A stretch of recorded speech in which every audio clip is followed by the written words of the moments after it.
আমি শুভেন্দু অধিকারী ঈশ্বরের নামে শপথ করিতেছি যে বিধি দ্বারা স্থাপিত ভারতের সংবিধানের প্রতি আমি অকৃত্রিম নিষ্ঠা ও আনুগত্য পোষণ করিব। আমি ভারতের সার্বভৌমত্ব ও অখণ্ডতা রক্ষা করিব।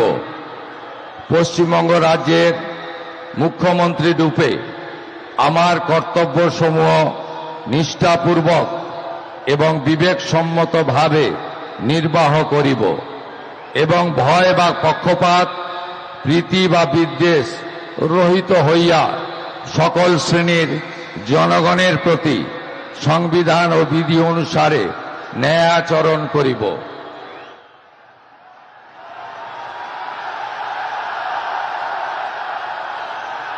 আমি